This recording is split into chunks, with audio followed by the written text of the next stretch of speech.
ต้นไม้ยุ่งไม้ยาง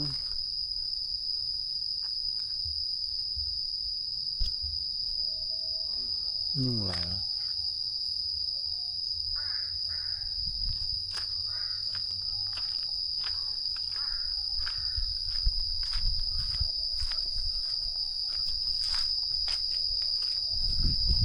นี่ริมโขงเนาะ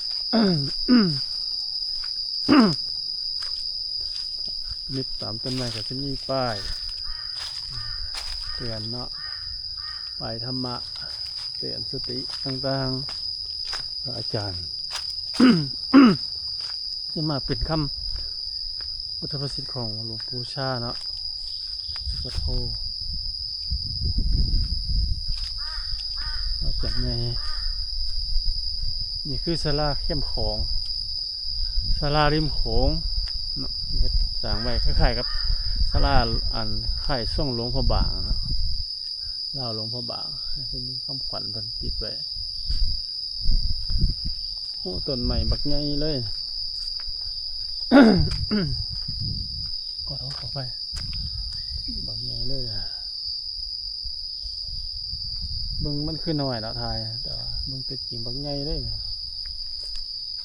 มีศาลา เข้มของเนาะก็จะมีกุฏิของพระอาจารย์ของหลวงปู่วใหญ่เนาะอาจารย์ใหญ่เพิ่น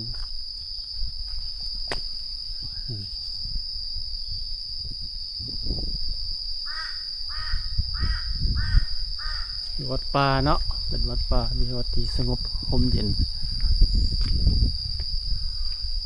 มีลมพัดเย็นๆเนาะ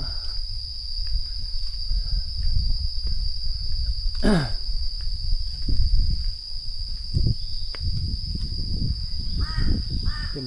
สร้างด้วยไม้เนาะทั้งพื้นพื้นซีปูซีเมนต์โอ้ยตกใจบัดนี้เสียเป็นคล้ายๆส่งหลวงพ่อบางเนาะศาลาเข้มของนี่ก็สิติดแม่น้ำของเลยเนาะโอ้น้ำขึ้นวะ แม่น้ำของเนาะเห็นบ่ติดหิมโขงเลยอากาศเย็นเนาะข้างพนก็สิเป็นฟังไทยเป็นบรรลักสถานี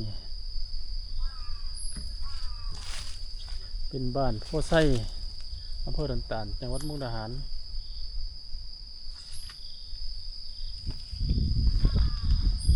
เป็นห่วงแต่ตะพังเจียนนี่แหละตะพังเจียน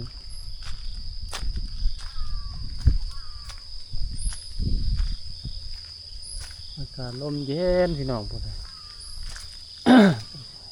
โอ้สิมีนะเนาะ น้ำเสาะลงไปเพื่อนต้นไม้แบบใหญ่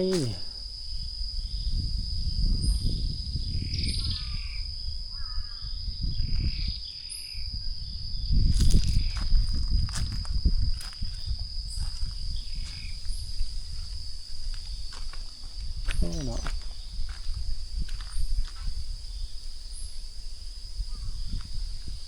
มีน้ำของบ่เคยเหือดแหง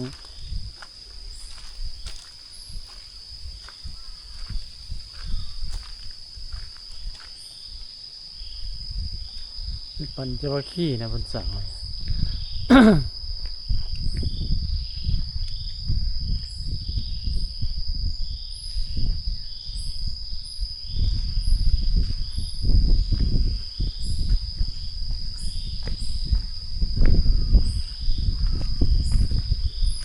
งามเลยนะ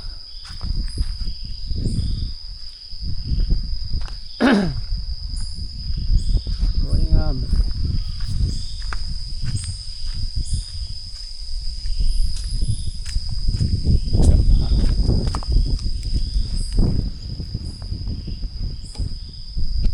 บันได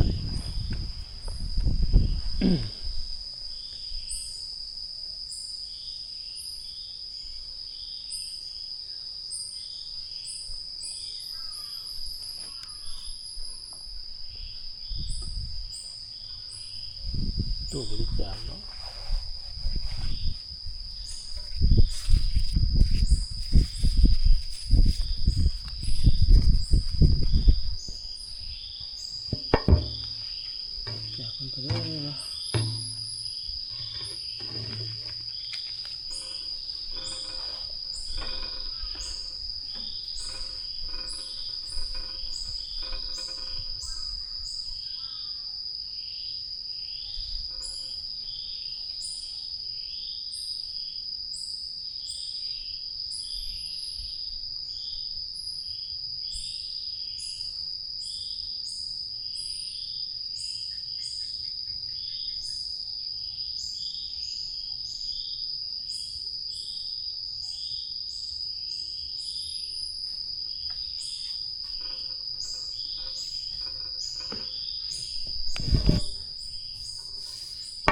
เล็กเนาะ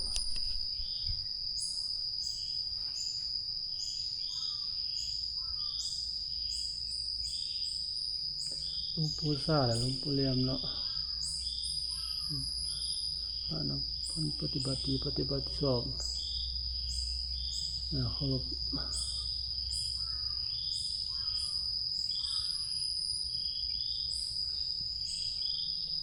เป็นศาลาแคมป์ของเนาะเนี่ยเป็นศาลาหลังเทิงเป็น ศาลาหลังใหญ่แต่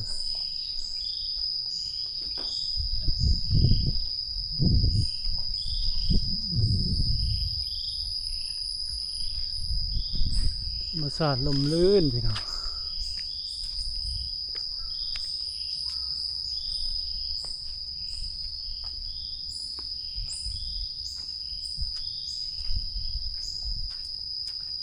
กุฏิพระเนาะ